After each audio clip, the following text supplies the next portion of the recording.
வணக்கம். இது வழக்கு.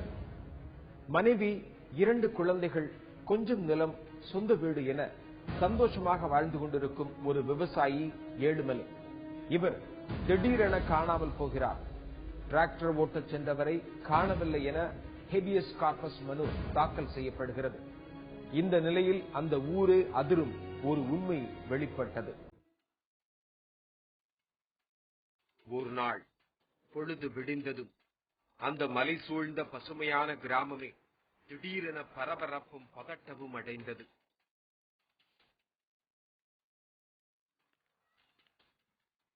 ஊர்க்காரர்கள் ஊரை ஒட்டியிருக்கிற ஓர் களனி வயலை நோக்கி செல்ல துவங்கினார்கள்.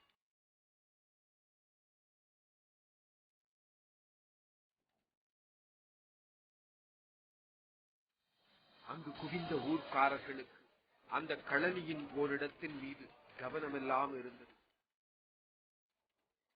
அங்கு கூடியிருந்த பெண்கள் அழும் ஒப்பாரி சத்தம் அந்த களனி எங்கும் ஒலித்தது. ஊர் மக்கள் பார்த்துக் கொண்டிருந்த இடத்தில் புற்களும் செடிகளும் இல்லாமல் கட்டாந்தரை போல காணப்பட்டது.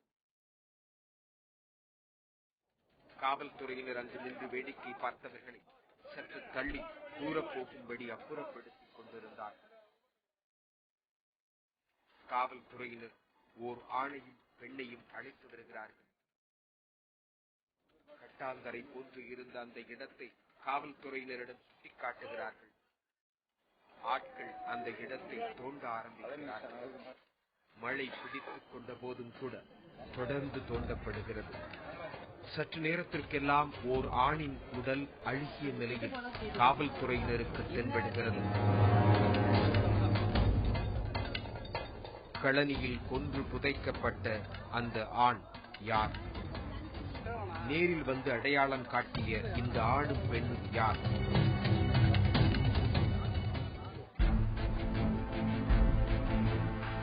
திருவண்ணாமலை மாவட்டம் போரூர் அருகே உள்ள அழகான கிராமம் தாங்கல். இங்கு வசிக்கும் விவசாயி ஏழுமலை. 38 வயதாகும் ஏழுமலைக்கு சாந்தி என்ற மனைவியும் ஒரு மகனும் மகளும் உள்ளனர். ஆரம்பத்தில் சந்தோஷமாக கழிந்து கொண்டிருந்தது ஏழுமலையின் குடும்ப வாழ்க்கை. கடந்த 2 வருடங்களுக்கு முன்பு மழை பொய்த்து போய் விவசாயம் பாதிப்படைந்ததால் ஏழுமலை அதே கிராமத்தைச் சேர்ந்த ராமன் என்பவர் மகன் டிராக்டர் டிரைவராக வேலைக்கு சேர்ந்தார். பரசுராமனுக்கும் திருமணமாகி மனைவி மற்றும் 2 ஆண் குழந்தைகள் உள்ளனர்.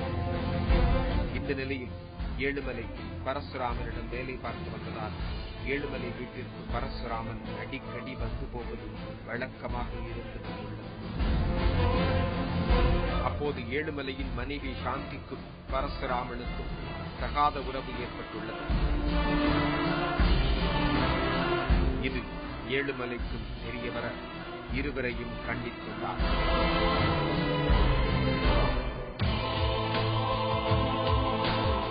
ஏழுமலை சாந்திக்கும் 19 வருஷம் ஆச்சு கல்யாணம் ஆகி. அவங்க 2 பேரும் சண்டை அடிக்கடி வரும்.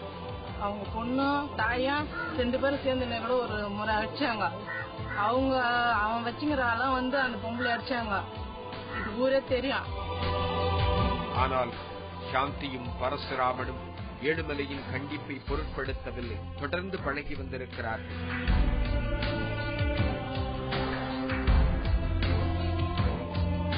இதனால் மனமுடைந்த ஏழுமலை எந்நேரமும் களனியிலேயே தங்கிக் கொள்வதை வழக்கமாக்கிக் கொண்டுள்ளார். இந்நிலையில் கடந்த 2 மாதங்களுக்கு முன்பு ஒரு நாள் திடீரென ஏழுமலையை காணவில்லை. சாந்தி பரசுராமன் கொண்டவர்கள் ஏழுமலை லாரிக்கு சென்று விட்டதாக கூறிவிட்டனர். சில நாட்கள் சென்ற பின்னும் ஏழுமலை வீடு திரும்பவில்லை. டிரைவர் எங்க வேலை செஞ்சாரு. பொழுதுக்கான டிரைவர் வேலை செஞ்சுட்டு சாயந்தரம் ஆனா வந்து ட்ரிங்க் அடிச்சுட்டு வந்து கைநாளில் பத்துருவாரு. பொழுது வந்து திருப்பி வந்து ஓட்டுவாரு. அவர் அன்னைக்கு அந்த தேதி சொன்ன அந்த தேதியிலிருந்து அவர் ஆளு காணாம. காவல் நிலையத்திலும் புகார் செய்தார் ஏழுமலையின் தாய் தனம். சம்பவம் நடந்தது எப்படின்னாக்கா, பரசுராமனுக்கும் சாந்தி என்பவருக்கும் இருவருக்கும் வந்து 2 வருஷ காலமா கள்ள தொடர்பு ஏற்பட்டது. அது அடிக்கடி குடும்பத்துல சின்ன சின்ன பிரச்சனைகள்லாம் ஏற்பட்டு வந்துச்சு. இது தண்டிச்சு கேட்டாரு. இது காலப்போக்கில் வந்து இந்த நிலத்தோட பத்திரத்தை கொடுங்க, வச்சு வாங்கி கொஞ்சம் பர்சாமனோட கடனை கொடுக்கணும் அப்படின்ற மாதிரி இந்த அம்மா கேட்டாங்க. அந்த பத்திரம் கொடுக்காத காரணத்தினால இவங்க என்ன பண்ணாங்க, இவனை சதி திட்டம் பண்ணி இவனை தேர்ச்சி கட்டணும் அப்படின்ற முடிவு பண்ணி எடுத்து இது சதி வேலை பண்ணிட்டாங்க. 19/7/2014 சனிக்கிழமை நைட்டு அவர் நிலத்துக்கு வந்து மாமலா மாட்டு பால் கறந்துன்னு காலையில் வந்துடுவார். அன்னைக்கு நைட்டுக்கு வந்தார். காலையில் பொய்தோடி ஆள் வரலைங்க. வந்துட்டு நாங்கள் சந்தேகப்பட்டு உறவினர்கள்லாம் ஒரு 3 நாள் அவகாசத்தில் தேடினோம். எங்கே தேடியும் ஆள் கிடைக்கல. காவல்துறையில் தகவல் தெரிவித்தோம். காவல்துறையினர் தீவிரமாக தேடிய போதும் ஏழுமலை கிடைக்கவில்லை. இதனைத் தொடர்ந்து ஏழுமலையின் தாய் மற்றும் உறவினர்கள் சென்னை உயர்நீதிமன்றத்தில் ஆட்கொணர்வு மனு தாக்கல் செய்தனர். இதனையடுத்து காவல்துறையினர் காணாமல் போன ஏழுமலையை மேலும் தீவிரமாக தேடினர். 15 நாள் டைம்ல நடவடிக்கை எடுப்பான்னு எதிர்பார்த்தோம். அது மேற்கொண்டு நடவடிக்கை எதுவும் தெரியலன்றதுனால எஸ்பி மேடத்தை போய் பார்த்தோம். திருவண்ணாமலை மாவட்ட கண்காணிப்பாளர் அவங்க போயிட்டு பார்த்தோம். அது இப்படி பார்த்தோம். எங்களுக்கு ஒரு 10 நாள் டைம்ல நாங்க பதில் கொடுக்குறோம் அப்படின்னு சொல்லிட்டு அந்த அம்மா சொன்னாங்க. அந்த வாக்குறுதியும் பார்த்தோம் 2 மாத காலமாக காலதாமதம் ஏற்பட்டது. அதன் பிற்பாடு நாங்கள் ஹைகோர்ட் நாடி நாங்கள் இது மேல்முறையீடு பண்ணி இந்த வழக்கை வந்து எங்களுக்கு துரிதப்படுத்தி எங்களுக்கு இந்த உண்மை என்னன்றது தெரிஞ்சுக்கணும் அப்படின்ற ஒரே ஆதங்கத்தில் நாங்கள் போயிட்டு மேல்முறையீடு செய்தோம். செய்த பிற்பாடு 10ஆம் தேதி வாய்தா போட்டாங்க. வாய்தாவில் முதல் தகவல் அறிக்கையில் வந்து எங்களுக்கு இந்த உண்மையான சமாச்சாரம் என்னன்றது தெரியும்னு சொல்லிட்டு இன்ஸ்பெக்டர் ஐயாவை கேட்டாங்க. அது சம்பந்தமா அவர் வந்து லாரிக்கு போயிட்டு தான் தகவல்னு சொல்லிட்டு சொன்னாங்க. அப்போது காவல்துறையினரின் சந்தேக பார்வை சாந்தி பரசுராமன் மீது பதிந்தது. மேலும் அவர்கள் இருவருக்கும் இடையே இருந்து வந்த தகாத உறவும் காவல்துறையினருக்கு தெரிய வந்தது. இனிமேல் காவல்துறையினரிடம் பிடிபட்டு விடுவோம் என்று உணர்ந்த சாந்தியும் பரசுராமனும் கிராம நிர்வாக அலுவலர் முன்பு சரணடைந்துள்ளனர். அவர்கள் இருவரும் சேர்ந்து ஏழுமலையை கடப்பாறையால் தாக்கி கொலை செய்து களனியிலேயே புதைத்து விட்டதாகவும் தெரிவித்துள்ளனர். நல்ல தொடர்பு அவளுக்கு இருந்தது. அதை இவரு கேட்டாரு என் மச்சனை. அதை கேட்டதுக்கு என்னை கேட்கலையே, உண்மையே ஆளை காலி பண்ணிட்டா என்ன கேட்காத பொண்ணு கள்ள தொடர்பு வச்சிருந்தோம் போலாம். இன்னும் எத்தனை பேர் கேட்டாங்கன்னு எனக்கு தெரியாது. இவங்க 2 பேரும் குறிப்பா எங்களுக்கு தெரியும். மக்கள் எத்தனை பேர் கூட்டினாங்கன்னு தெரியாது. கூட்டி ராவுண்டாவும் நைட்டு செஞ்சுட்டாங்க. அதனால கொல்லிட்டு தான் பத்திருப்பாரு. ஏன் மேடம் வீட்டுக்குலாம் வரமாட்டாரு. மாட்டு கண்ணு போட்டு கூப்பிட்டு வந்துடுறா பொண்டாட்டி. மாட்டை கண்ணு போட்டு நம்ம சீர் பண்ணணும் கூப்பிட்டு வந்து நைட்டார நைட்டு செஞ்சுக்கிறாங்க. போல பரசுராமனோட பேசுறாங்கன்னு 2 பேரும் அதுக்கப்புறம் நைட்டில் கழிஞ்சு வந்து படுத்துக்கிட்ட இது போல் அடிச்சு பசிட்டாங்க. அவங்க கழிஞ்சு அவங்களே வந்து உண்மையை சொல்லி இப்போ நைட்டோட நைட்டாக ஒரு 12 மணி அளவில் அடித்து கடப்பாறையால் அடித்து அவங்களோட இடத்துல மாடல் பண்ணி மறைச்சிட்டு இருக்காங்க. இதனை அடுத்து இருவரும் கோளூர் காவல்துறையினரிடம் ஒப்படைக்கப்பட்டனர். காவல்துறையினர் சாந்தி மற்றும் பரசுராமனை ஏழுமலை புதைக்கப்பட்ட கிளவிக்கு அழைத்து புதைக்கப்பட்ட இடத்தை அடையாளம் காட்டி செய்தனர். அதன் பின்புதான் ஏழுமலை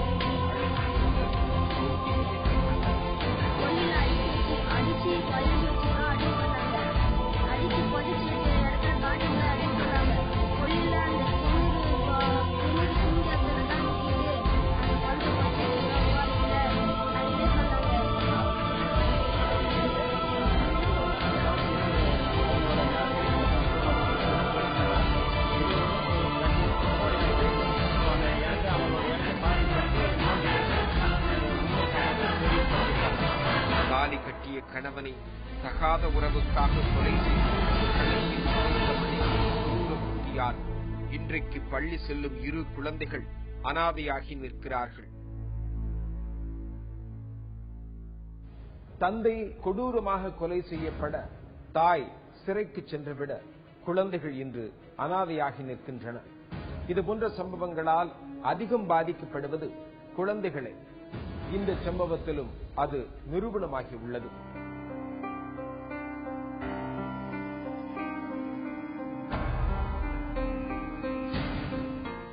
போயிட்டு திருப்பி அந்த பக்கம் ஆள் வருது. திருப்பி 2வது இந்த பக்கம் ஓடாந்துக்கிறான். ஓடாந்து என்ன பண்ணிக்கிறான், இந்த பக்கம் ஆள் தெம்புக்கிறாங்க. ஆள் தெம்புற உடனே என்ன பண்ணிக்கிறான், பைக் இங்கே நிறுத்திக்கிறான். நிறுத்திட்டு இந்த வழியை இறங்கி ஓடலான்னு ஓடிடுறான். ஓடும்போது பைக் அப்படியே வந்து அங்கே நிறுத்திட்டு இந்த பக்கம் வந்து மடி கையை காலை கட்டி போட்டு இந்த இடத்துல கொளுத்திருக்கிறாங்க.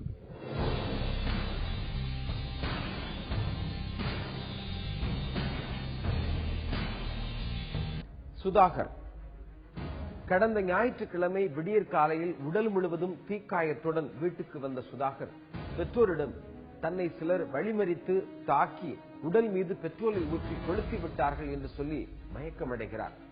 பதறிப்போன உறவினர்கள் அவரை மருத்துவமனைக்கு கொண்டு சென்றும் பலனில்லாமல் போய்விட்டது. சுதாகரை தீ வைத்து எரித்தது யார்? காஞ்சிபுரம் மாவட்டம் ஸ்ரீபெரும்புதூர் அருகே உள்ள ஒரு குக்கிராமம் கண்ணன் தாங்கல். இங்கு வசிப்பவர் ஏழுமலை ராணி தம்பதியினர். இவர்களுக்கு 2 மகள்கள், ஒரு மகன். மகன் சுதாகர் அங்குள்ள ஒரு தனியார் கம்பெனியில் வேலை பார்த்து வந்தார். பையன் 12 வரை படிக்கச்சு கம்பெனியில் 10,000 சம்பளம் வாங்கினான் சார். அவன் இதில் தான் நாங்கள் 6 பேர் சாப்பிட்டோம். அவனா சாப்பாடு தான் போடுவாங்க. நாங்கள் அதில் தான் தருவோம். நாங்கள் யாருக்கிட்டே என்னால் வேலை செய்ய முடியாது. தண்ணிட்டு சார் எங்கே போக முடியல. வயசாகி போயிடுச்சு. இவர்களின் பக்கத்து வீட்டில் வசிப்பவர் கண்ணியப்பன். கண்ணியப்பன் குடும்பத்தினருக்கும் இவர்களுக்கும் சுமூகமான உறவே எப்போதும் இருந்து வந்தது. ஏழுமலையின் வீட்டின் மாடியில் இருந்து பார்த்தால் கீழே கண்ணியப்பனின் குடிசை வீடு நன்றாகவே தெரியும். சில தினங்களுக்கு முன் பகல் வேளையில் சுதாகர் தன் வீட்டின் மாடிப்படி ஏறியிருக்கிறார். அப்போது கண்ணியப்பனின் வீட்டின் அருகில் உள்ள ஓலை மறைப்பு பகுதியில் அவரின் மகள் குளித்துக் கொண்டிருப்பதை பார்த்திருக்கிறார் சுதாகர்.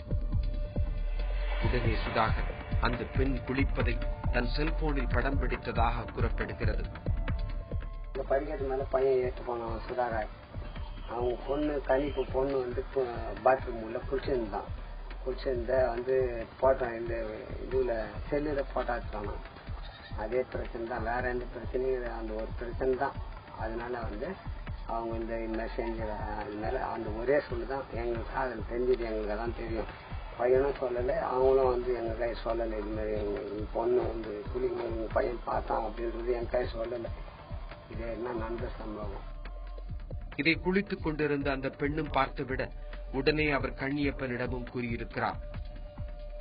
பையன் குளிக்கும் போதெல்லாம் பொண்ணை பார்த்துனாராங்க பொண்ணை அப்படின்னு சொன்னாங்க. ஏமா ஒருத்தருக்கு பக்கத்தூடு நம்ம ஏமா சண்டை வச்சுக்கிறீங்க அப்படின்னு சொல்லி சொன்னேன். அதுக்கால இவங்க என்ன சொன்னாங்க, பொண்ணை நான் செருப்பால என் பொண்ணை விட்டு அடிச்சுட்டேன், செருப்பால் அடிச்சுட்டேன் பாரு அப்படின்னாங்க. அத்தையும் வந்து என் புள்ளிய நான் கேட்கல. ஏன்டானே நான் உன்னை செருப்பால் அடிச்சாங்க நம்மளா எப்படான்ட்டு நான் கேட்கல. மேலும் கண்ணியப்பன் குடும்பத்தினர் மற்றும் உறவினர்கள் கிராம பஞ்சாயத்தை கூட்டி சுதாகரை விசாரிக்க முடிவும் செய்திருக்கிறார்கள். இதனால் பயந்து போன சுதாகர் சென்னை கூடுவாஞ்சேரியில் உள்ள ஒரு உறவினர் வீட்டுக்கு சென்று தங்கிவிட்டார். அதன் பின்பு 2 குடும்பத்தினருக்கும் பகை மூண்டு விட்டது. 2 வீட்டு பெண்களும் தங்களுக்குள் வாக்குவாதம் செய்து சண்டையிட்டுக் கொண்டதாகவும் கூறப்படுகிறது. 2 பொண்ணையும் எங்க வீட்டுல மற்ற பேரையும் சேர்ந்து உன் பொண்ணை புள்ளி சேர்பாஷன் மற்ற பேரும் சேர்ந்து நீனடா பண்ணிட்ட அப்படி சொல்லிட்டு ஒரே இடம் இங்க ஒரு அடி கொடுத்தப்பட ஃபர்ஸ்ட்ல அந்த ஆஷ்டம். நான் 2வது ஒரு அடி நான் ஒருத்தர் அஷ்ட பிற்பாடு நம்ம ஒரு அடியாவது அடிக்காத கூடாது. வா நீ கை நட்டு நின்று அஷ்ட பிற்பாடு நம்ம ஒரு அடியாவது அடிச்சு பிற்பாடு நானும் ஒரு அடி அடிச்சுட்டு தான் அடிச்சிட்டேன். ஒன்னும் சொல்லி போயிருந்தாலும் அப்புறம் தப்பா அது அதிகம். அதான் நல்ல மேட்டரு நல்லது. அதான் இந்நிலையில் சுதாகர் கண்ணன் தாங்கல் திரும்பியிருக்கிறார். அப்போது 5 பேர் கொண்ட கும்பல் ஒன்று சுதாகரை வழிமறித்திருக்கிறது. அந்த கும்பல் திடீரென சுதாகர் மீது பெட்ரோலை ஊற்றி கொளுத்தி விட்டு சென்றதாக கூறப்படுகிறது. தீ பற்றி எரியும் சுதாகர் இறந்து விடுவார் என்று நினைத்த அந்த கும்பல் அங்கிருந்து தப்பிச் சென்று விட்டது. போயிட்டு திருப்பி அந்த பக்கம் ஆள் வருவே, திருப்பி 2வது இந்த பக்கமே ஓடாந்துக்கிறான்.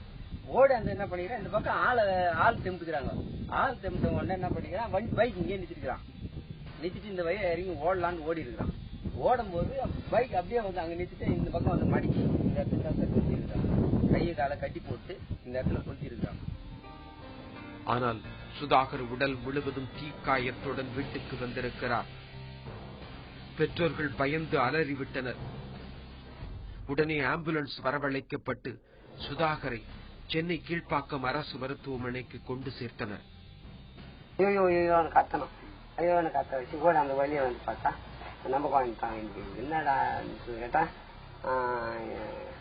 என்ன இது மாதிரி பல நாள் இறங்கி அந்த டிவி வச்சுட்டாங்க கொத்திட்டாங்க அப்படின்னு சொல்லிட்டு ஓடாந்தீங்கன்னா அதனால நான் வந்து நம்ம சொல்லிட்டு மடமண்ணு கூசல் போட ஆரம்பிச்சு நாங்க எல்லாம் கத்தணும். கத்த இங்க இருக்கிற மக்கள் மொத்த பேரும் ஓடாந்தாங்க.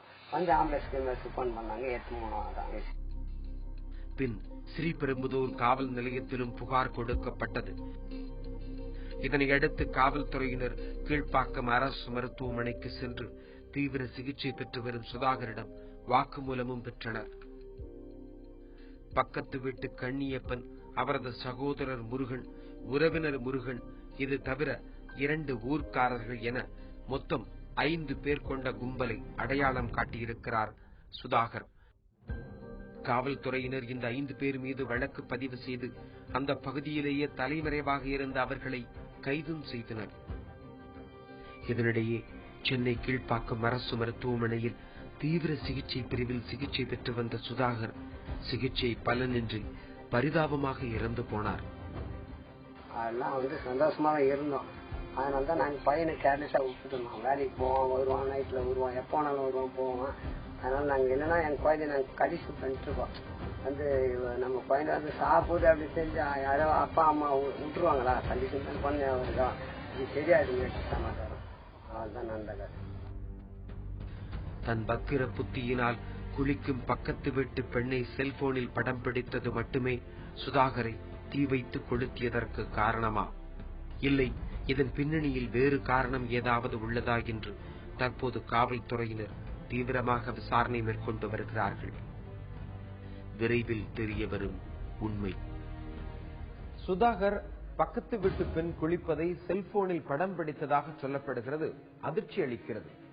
மொபைல் போனில் கேமரா வசதி வந்ததிலிருந்து இதுபோன்ற சம்பவங்கள் அடிக்கடி நடக்கின்றன. தொழில்நுட்பம் யாரிடம் இருக்கக்கூடாதோ அவரிடம் இருந்தால் இதுபோன்று நடப்பதை தடுக்க இயலாது. வழக்கு நிகழ்ச்சியில் இது சொல்வதெல்லாம் சட்டம் பகுதி.